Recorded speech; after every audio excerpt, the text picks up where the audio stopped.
नाज़रीन, शिदत पसंदों की जानिब से एक मरतबा फिर सिक्योरिटी फोर्सेज को बदनाम करने के लिए प्रोपेगेंडा किया जा रहा है। इस पर बात करेंगे एक ब्रेक के बाद। प्रोग्राम में एक बार फिर से खुशामदीद। नाज़रीन, इंडियन मीडिया और दीगर मुल्क दुश्मन अनासिर खैबर पख्तूनख्वा में ड्रोन हमलों के हवाले से सिक्योरिटी फोर्सेज के खिलाफ प्रोपेगेंडे से राय आमा को भड़काने की नाकाम कोशिश करते रहे हैं, लेकिन हकीकत यह है कि मुकामी शिद्दत पसंद तंजीमों के दहशत गर्दों ने सस्ते चीनी क्वाड कॉप्टर और कमर्शियल ड्रोन से सिक्योरिटी फोर्सेस और आम शहरियों पर ड्रोन हमलों का नया सिलसिला शुरू कर रखा है। दहशत गर्दों के मोहलिक हमलों में अब तक कई दर्जन मासूम शहरी शहीद और सैकड़ों जख्मी हो चुके हैं। सिर्फ जिला बन्नू में ही रवा साल अब तक 18 ड्रोन और क्वाड कॉप्टर हमले हो चुके हैं, जिनमें से 13 हमले मुकामी थाने पर हुए। इस पर हम बात करेंगे। हमारे साथ मौजूद हैं तज्जियाकार एहसानुल्लाह टीपू साहब। बहुत शुक्रिया सर आपके वक्त का। खैबर पख्तूनख्वा में शिद्दत पसंद अब सस्ते क्वाड कॉप्टर और ड्रोन से बारूद बांधकर फोर्सेस और आम शहरियों को निशाना बना रहे हैं, लेकिन इन हमलों में मासूम शहरियों की हलाकतों का प्रोपेगेंडा फोर्सेस के खिलाफ किया जाता है। मुकामी लोग इस बारे में क्या राय रखते हैं? जी, अभी काफ़ी अर्सा हो गया है, यानी पिछले 4-5 महीने से कि कुछ गिरोह हैं जो पाकिस्तानी तालिबान के, तो उनकी तरफ से मुसलसल और एक इजाफे के साथ जो क्वाड कॉप्टर्स हैं चाइनीज़ कमर्शियल, तो उनका इस्तेमाल किया जा रहा है। और उसमें भी कई फैक्टर्स हैं। एक तो ये कि उनको यानी परचेज़ करना वो इजीली अवेलेबल है मार्केट में अक्रॉस द बॉर्डर, अफगानिस्तान में भी, पाकिस्तान के कुछ इलाकों में भी। दूसरा ये कि उनको कैरी करना आसान होता है, और तीसरा ये कि उसको मॉडिफाई करना, यानी हमले के नोयत के मुताबिक आप उसको मॉडिफाई कर सकते हैं, कस्टमाइज़ कर सकते हैं और उसको इस्तेमाल कर सकते हैं। तो वो हम देख रहे हैं काफ़ी शिद्दत के साथ इस तरह के हमले हो रहे हैं। और जो सिक्योरिटी फोर्सेस हैं उनकी तरफ से भी जो यानी ड्रोन टेक्नोलॉजी है उनका इस्तेमाल हो रहा है, और मेरे ख्याल में होना भी चाहिए, क्योंकि काउंटर टेररिज्म के हवाले से ग्लोबली अगर आप देखें तो टर्की की मिसाल हैं, यूएस की मिसाल हैं, इवन रशिया की भी, तो उनकी तरफ से जितनी भी काउंटर टेररिज्म एफर्ट्स होते हैं, ऑपरेशंस होते हैं, तो उसमें उनका इस्तेमाल किया जाता है। तो इसमें यानी एक है लोकल सतह पे काफ़ी कंसर्न्स हैं उसमें, यानी जो आम सिविलियन है वो टारगेट होते हैं, और उसकी वजह से फिर लोकल प्रोटेस्ट धरने वगैरह भी शुरू हो जाते हैं। तो एक कॉम्प्लिकेटेड सिचुएशन है खैबर पख्तूनख्वा हुकूमत के लिए भी। ये जो पूरा एक यानी हम देख रहे हैं, एक वेव हम देख रहे हैं मिलिटेंसी का, कि जो जनूबी खैबर पख्तूनख्वा है उसके 6-7 अजला, और फिर पेशावर के साथ भी कुछ यानी एडजेसेंट जो अजला हैं, ख़ासकर जो खैबर ट्राइबल डिस्ट्रिक्ट है वहाँ पे भी, तो उसमें ये जब काउंटर टेररिज्म के ऑपरेशन हो रहे हों, तालिबान की तरफ से हमले हो रहे हों, तो उसमें जो सिविलियंस हैं वो यानी उसकी तरफ से, यानी मैं विक्टिम तो नहीं कहूँगा, लेकिन उसकी तरफ यानी एक एहतिजाज की वो आती है, उस शक्ल हम देखते हैं फिर। तो है सिचुएशन काफ़ी कॉम्प्लिकेटेड है। और एक चीज़ है कि यहाँ पे जो फेडरल गवर्नमेंट है उसको इस चीज़ की, मैं पर्सनली, ये मेरी असेसमेंट है कि इतनी रियलाइजेशन नहीं है कि ग्राउंड पे सिचुएशन जो है वो काफ़ी सेंसिटिव हो चुकी है, और उसको उस तरीके से डील करने की ज़रूरत है। और एक चीज़ और भी, यानी जो चाहे प्रोविंशियल गवर्नमेंट हो चाहे फेडरल गवर्नमेंट हो, उसको जहन में रखनी चाहिए कि पाकिस्तान ये जंग अपने ही ज़मीन में यानी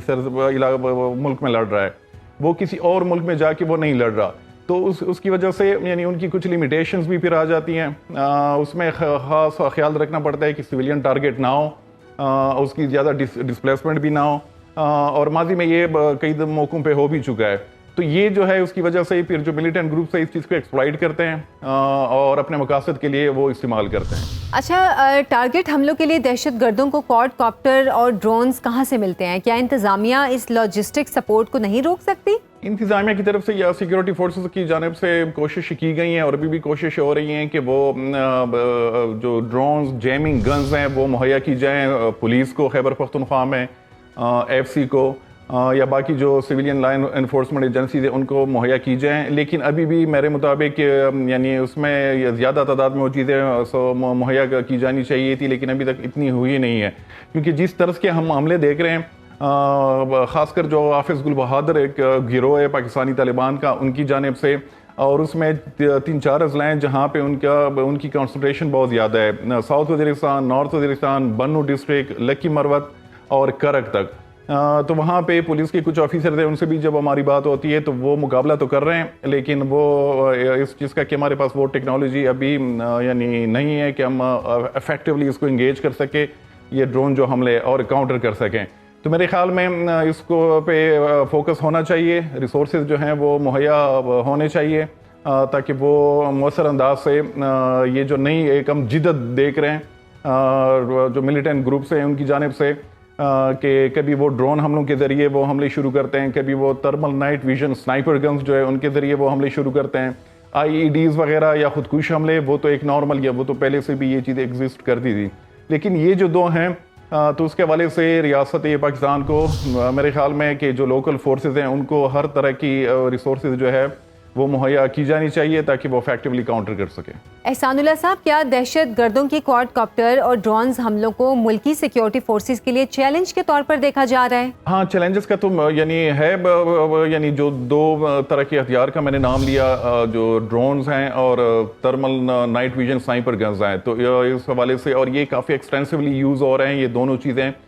جو ملیٹنٹ گروپس ہیں ان کی جانب سے۔ اور ابھی صرف یہ نہیں کہ خیبر پختونخوا میں جو پاکستانی طالبان کی گروہ ہیں وہ استعمال کریں، بلکہ کچھ یہ بھی اطلاعات ہیں کہ بلوچستان میں جو بلوچ ملیٹنٹ گروپس ہیں بی ایل اے وغیرہ بی ایل ایف ان کی جانب سے بھی ان کا استعمال شروع ہو چکا ہے۔ تو یہ ایک بڑا چیلنج ہے، اس لیے جس طرح شروع میں نے بات کی کہ جو حکومت پاکستان ہے ان کو جو لوکل لا انفورسمنٹ ایجنسیز ہیں پولیس وغیرہ ان کو ایکوپڈ کرنے کی بہت ضرورت ہے،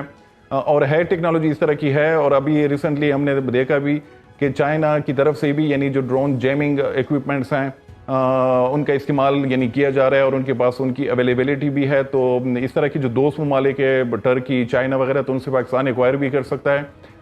تو اور دوسرا یہ کہ لوکل جو لا انفورسمنٹ ایجنسیز کے لوگ ہیں ان کی ٹریننگ بھی ضروری ہے، کیونکہ ایک جدت ہم دیکھ رہے ہیں، ایک سوفسٹیکیشن دیکھ رہے ہیں، یہ جو نئی ہم شکل دیکھ رہے ہیں، آپ گوریلا وارفیئر کہہ لیں، آپ ان کو ملیٹنسی کہہ لیں، اور اس کو اگر اب نمٹنا ہے تو میرے خیال میں کہ نان ٹریڈیشنل اپروچ اڈاپٹ کرنی پڑے گی۔ وہ جو روایتی ایک جنگ ہم لڑ رہے تھے پچھلے 20 سال سے، اس میں کوئی تبدیلی لانی ہوگی، تب ہو سکتا ہے کہ گراؤنڈ پہ چیزیں افیکٹو ثابت ہوں۔ اچھا، آپ سے جاننا چاہوں گی کہ ڈرون حملوں سے سرکاری املاک اور سیکیورٹی عمارتوں کو بچانے کے لیے کیا حکمت عملی ترتیب دی گئی ہے؟ اس کے لیے یعنی پشاور پولیس نے پچھلے مہینے انہوں نے ایک یعنی رپورٹ انہوں نے پبلش کی اپنے آفیشیل اکاؤنٹ سے بھی کہ ہم نے جو ڈرون جیمنگ گنز ہے وہ ہم نے ایکوائر کر لیے ہیں،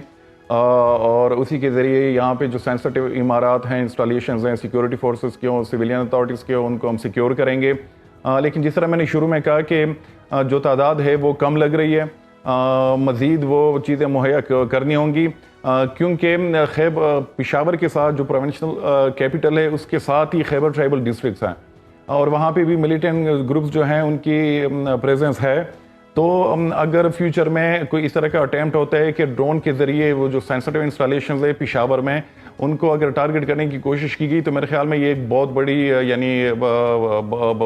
تھریٹ ہوگا، اور اس کو صرف یہ نہیں کہ لوکلی بلکہ انٹرنیشنلی بھی اس کے ہیڈ لائنز بنیں گے، اور پشاور میں ہر طرف ہے بھی کافی سینسٹیو انسٹالیشنز وہاں پہ ایگزسٹ بھی کر رہی ہیں، تو گورنمنٹ کو یعنی ریولوشنری اسٹیپس اٹھانے ہوں گے، اور یہ جو ٹریڈیشنل ایک اپروچ ہے ہماری سیکیورٹی فورسز کا یعنی ان سے ہٹ کے جس طریقے سے یہ ملیٹنٹ گروپ جو ہیں وہ مسلسل یعنی جدت لا رہے ہیں اپنی کارروائیوں میں، تو ریاست پاکستان کو بھی یا ریاستی جو ادارے ہیں ان کو بھی اسی طرح کا یہ جو اپروچ ہے وہ اڈاپٹ کرنا پڑے گا۔ بہت شکریہ احسان اللہ ٹیپو صاحب، سینئر تجزیہ کار ہمارے ساتھ موجود